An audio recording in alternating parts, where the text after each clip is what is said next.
ఏదైతే ఈరోజు మంచిర్యాల జిల్లా లక్ష్మీపేటకి వెళ్ళి కల్వకుంట్ల తారక రామారావు అలియాస్ మచ్చర్ పైల్వాన్ బయటికి వచ్చి కొన్ని మాటలు జాతుల గురించి దీని గురించి మాట్లాడడం జరిగింది. ఈరోజు తెలంగాణ రాష్ట్రంలో రైతుల పక్షపాతిగా రైతుల కోసము 2.5 ఏళ్ల పరిపాలనలో ఇప్పటివరకు 1,09,000 కోట్లని రైతుల సంక్షేమం కోసం ఖర్చు పెట్టిన ప్రభుత్వము గౌరవ ముఖ్యమంత్రి రేవంత్ రెడ్డి గారి నాయకత్వంలో ప్రజాప్రభుత్వము. 47,000 ఏదైతే టన్నుల ధాన్యాన్ని కొనుగోలు చేయనీకి 35,077 కోట్లు కానివ్వండి, రైతుల బోనస్ కోసము 3,139 కోట్లు కానివ్వండి, 32,000 కోట్లతోటి రైతు భరోసా కానివ్వండి, 9 రోజులలో 9,000 కోట్లు ఏదైతే రైతు భరోసా కానివ్వండి, ఇట్లా మొత్తం చెప్పుకుంటే 2.5 ఏళ్లలో 1,09,000 కోట్లు రైతుల సంక్షేమం కోసము ప్రజాప్రభుత్వము ఖర్చు పెట్టింది.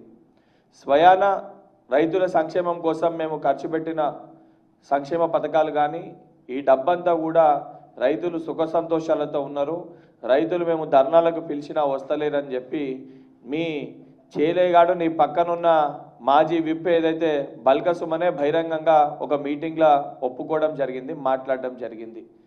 సిగ్గు శరం లేకుండా అంటే ఈరోజు ఎలినో ప్రభావం అనేది మన దేశవ్యాప్తంగా అనేక రాష్ట్రాల పైన ఎలినో ప్రభావం ఉందని చెప్పని అందరూ మాట్లాడుతుంటే ఎలినో రేవంత్ రెడ్డి గారు సృష్టించిందని చెప్పి మాట్లాడి రైతులను రెచ్చగొట్టే ప్రయత్నం చేస్తుండ్రు.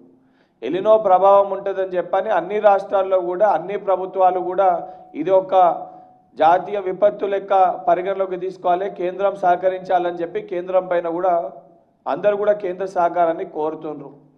తెలంగాణ రాష్ట్రంలో కూడా అన్ని జిల్లాలలో మంత్రులందరూ కూడా వెళ్ళి నిన్న ఎలినో ప్రభావం ఎట్లుంటుంది, ఏ రకంగా దీని నుంచి మనము బయటపడాలి, ఏ రకంగా చర్యలు చేపట్టాలని చెప్పి ప్రతి జిల్లాలో కూడా రివ్యూ మీటింగ్ తీసుకోవడం జరిగింది. ఇదంతా ఈ రకంగా ఉంటే మీరేంద్ర నాయన తెలంగాణలో రైతులు ఏదైతే ప్రజలు ఇబ్బంది పడుతున్నప్పుడు ఏ రకంగా ఈ యొక్క విపత్తు నుంచి బయటపడాలని చెప్పి ప్రభుత్వం ఆలోచిస్తుంటే బావబొమ్మడులు ఇద్దరు కూడా కంకరం కట్టుకొని ఒకటే ఇది రేవంత్ రెడ్డి గారు సృష్టించారు, రేవంత్ రెడ్డి గారి వల్లనే ఎలినో వచ్చిందని చెప్పి నోటికి వచ్చినట్టు ఏది పడుతుంది అబద్ధాలు చెప్పి రైతులను రెచ్చగొట్టే ప్రయత్నం చేస్తుండ్రు. చాలా స్పష్టంగా ఎలినో ప్రభావం ఉంది, ఏ రకంగా ఏ పంటలు వేసుకుంటే బాగుంటుంది. ఎందుకంటే మొన్న కూడా మొక్కజొన్నలు కానీ జొన్నలు కూడా మేము మద్దతు ధర ఇచ్చి కొనడం జరిగింది. సో ఈ నీళ్లు తక్కువ ఉన్నప్పుడు ఏ రకమైన పంటలు వేసుకోవాలి, ఏ రకమైన పంటలు వేసుకుంటే ఇబ్బంది లేకుంటున్న దానిపైన కూడా ప్రభుత్వము సంబంధించిన రైతు శాఖ చాలా క్లియర్ కట్గా ఎప్పటికప్పుడు రైతులకి దానిపైన అవగాహన కల్పించే ప్రయత్నం మేము చేస్తున్నాము. ఈరోజు ఒకటే పని, మీ అయ్య కుర్చీ పోయిందని చెప్పి మీకు ఈరోజు ఏదైతే తెలంగాణ ప్రజలు ఆల్రెడీ అసెంబ్లీ ఎలక్షన్స్లో మీకు బండకేసి కొట్టిర్రు, పార్లమెంట్ ఎలక్షన్స్లో మీ ముఖం పైన ఉంచేసిండ్రు, మున్సిపల్ ఎన్నికల్లో మీ వెన్నుబొక్క ఇర్చేసిండ్రు. అయినా కూడా సిగ్గుశరం లేకుండా ఉప ఎన్నికల్లో, మున్సిపల్ ఎలక్షన్స్లో, జనరల్ ఎలక్షన్స్లో, పార్లమెంట్ ఎలక్షన్స్లో ప్రతి చోట కూడా తెలంగాణ ప్రజలు మీకు తగిన శాస్తి చెప్పి మీ ముఖం పైన ఉంచేసినా కూడా సిగ్గుశరం లేకుండా మళ్ళా తిరిగి రేవంత్ రెడ్డి గారి పైన ఏది పడితే మాట్లాడే ప్రయత్నం చేస్తున్నారు. ఇలా మాట్లాడుతూ కేటీఆర్ ఏమంటుండు, తెలంగాణలో 2 జాతులు ఉన్నాయని అంటుండు. నిజంగా జాతులపైన చర్చ పెట్టే ఉద్దేశం కేటీఆర్ నీకు ఉంటే నేను చెప్తా, తెలంగాణ రాష్ట్రంలో ఏదైతే దొంగ పాస్పోర్ట్ల దందా చేసి ఇయాలటి కూడా గూగుల్లో దుబాయ్ శేఖర్ అని చెప్పి పేరు కొడితే మీ అయ్య పేరు కనబడుతుంది. ఈరోజు కూడా గూగుల్లో నేను చూపిస్తా, దుబాయ్ శేఖర్ అని కొడితే గూగుల్లో దుబాయ్ శేఖర్ అని కొడితే nick name of former chief minister of Telangana Kalvakuntla Chandrashekar Rao అని వస్తుంది. అసలు మీ అయ్యకి దుబాయ్ శేఖర్ అనే పేరు ఎందుకు వచ్చింది? అసలు దుబాయ్ దొంగ పాస్పోర్ట్ల పైన బయటికి పంపించింది ఎవరు? ఆడనే చాలా స్పష్టంగా అర్థమవుతుంది ఎవరి జాతి ఏందో. ఈరోజు తెలంగాణకి వన్నెచెచ్చిన జాతి మాది, తెలంగాణ వెన్ను విరిచిన జాతి మీది. తెలంగాణలో విద్యార్థుల బాగుకోరి లాభం చేకూర్చాలని చెప్పి సంకల్పిస్తున్న జాతి మాది. తెలంగాణలో విద్యార్థులకి నిరుద్యోగులకి పేపర్లు అమ్ముకొని డబ్బులు దోచుకున్న జాతి మీది. మన భారతదేశానికి తెలంగాణకి స్వాతంత్రం తెచ్చిన జాతి మాది. తెలంగాణ రాష్ట్రాన్ని గడిలో బంధించే ప్రయత్నించిన జాతి మీది. ఈరోజు తెలంగాణ సంక్షేమం కోసం, అభివృద్ధి కోసము, రైతుల కోసము, మహిళల కోసము, విద్యార్థుల కోసం అడుగడుగున కృషి చేస్తున్న జాతి మాది. తెలంగాణలో ఏ వర్గాన్ని ఏ రకంగా ఎప్పుడు ఎట్లా దోచుకోవాలని ఆలోచించే జాతి మీది. ఈరోజు సిగ్గుశరం ఉండాలి. ఈరోజు సొంత చెల్లెకి, నీ కుటుంబంలో ఉన్న సొంత చెల్లెని ఇంటి బయటికి ఎలగొట్టి సొంత ఆడబిడ్డని ఏడిపించిన జాతి మీది.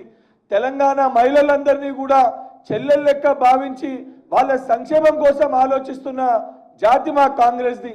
ఈరోజు సిగ్గుండాలి. సొంత చెల్లె మీ పైన విమర్శలు చేస్తుంది. మీ కుటుంబంలో మీ నాయన ఎప్పుడు పోతే మా నాయన కుర్చీలో మేము కూర్చున్నామని చెప్పి బాబమ్మడుదులు ఇద్దరు కూడా ఆలోచించే జాతి. ఈరోజు తెలంగాణ సుఖ సంతోషాలతో ఉండాలని చెప్పి ఆలోచించే జాతి మాది. ఇప్పటికన్నా సిగ్గు తెచ్చుకోకుండా నోటికి వచ్చినట్టు ఏది పడుతుంది మాట్లాడితే కేటీఆర్ నీకంటే రెండింతలు ఎక్కువ తిట్టొచ్చు, రెండింతలు ఎక్కువ మాటలు మాట్లాడవచ్చు. ఇప్పటికన్నా వాస్తవాలు చెప్పే ప్రయత్నం చేయాలి. నిజంగా నీకు కానీ నీ కుటుంబానికి కానీ చిత్తశుద్ధి ఉంటే, తెలంగాణ రాష్ట్రం పట్ల ప్రేమ ఉంటే, ఏదైతే మొన్న కాళేశ్వరం ఏదైతే పిల్లరు కూలిపోయిందో దానికి కారకులు ఎవరో ముందు దానికి అంగీకరించాలి. ముందు దానికి తెలంగాణ ప్రజలకి బహిరంగ క్షమాపణ చెప్పాలి. దాని గురించి మాట్లాడకుండా, దాని గురించి చర్చ పెట్టకుండా, అసెంబ్లీకి రమ్మంటే అసెంబ్లీకి రాకుండా, మీ అయ్య ఇవన్నీ అంగీకరించే, దుబాయ్ శేఖర్ ఇవన్నీ అంగీకరించే, తాను తప్పు చేసినా అని భావించే ఈరోజు ఫార్మ్ హౌస్కి పరిమిత అయిండు. ఈరోజు ఫార్మ్ హౌస్కి వెళ్ళి బయటికి వస్తలేడు. నిజంగా మీరు చెప్పే మాటలు వాస్తవం అయితే స్వయాన కల్వకుంట్ల చంద్రశేఖరరావు ఏదైతే మీరు చెప్పుకుంటారో తెలంగాణ మొదటి ముఖ్యమంత్రి, తొలి ముఖ్యమంత్రి అని, మళ్ళీ తొలి ముఖ్యమంత్రి తెలంగాణ రాష్ట్ర అభివృద్ధి కోసం పనిచేసి ఉంటే ఈరోజు ప్రతిపక్ష నాయకునిగా ఉన్న కల్వకుంట్ల చంద్రశేఖరరావు అలియాస్ దుబాయ్ శేఖర్ ఎందుకు బయటికి వచ్చి మాట్లాడతలేడు? ఎందుకు అసెంబ్లీ సమావేశంలో పాల్గొంటలేడు?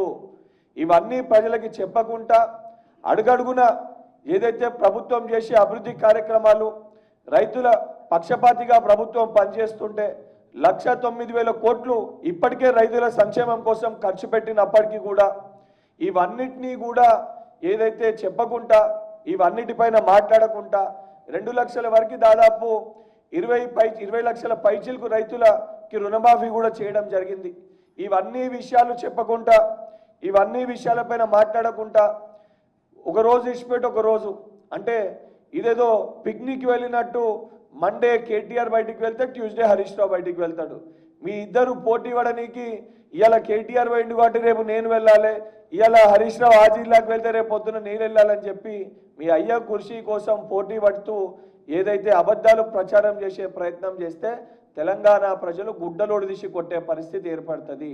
నిన్న కూడా నువ్వు మాట్లాడుతూ, ఇవాళ నీ ప్రెస్ మీట్లో కూడా నువ్వు మాట్లాడుతూ విద్యార్థుల గురించి మాట్లాడుతున్నావు. నేను మొన్న కూడా చెప్పినా, ఇప్పుడు కూడా చెప్తున్నా, తెలంగాణ రాష్ట్రంలో ఏదైతే ఏ ఒక్క పేపర్ లీకేజ్ చెయ్యకుండా మా 2.5 ఏళ్ల పరిపాలనలో మేము కండక్ట్ చేసిన ప్రతి ఎగ్జామినేషన్ 100% ట్రాన్స్పరెన్సీ తోటి, 100% ఇంటిగ్రిటీ తోటి ఎవరైతే అర్హులైన విద్యార్థులకి ఉద్యోగాలు వచ్చే విధంగా మా ప్రభుత్వం పనిచేసింది.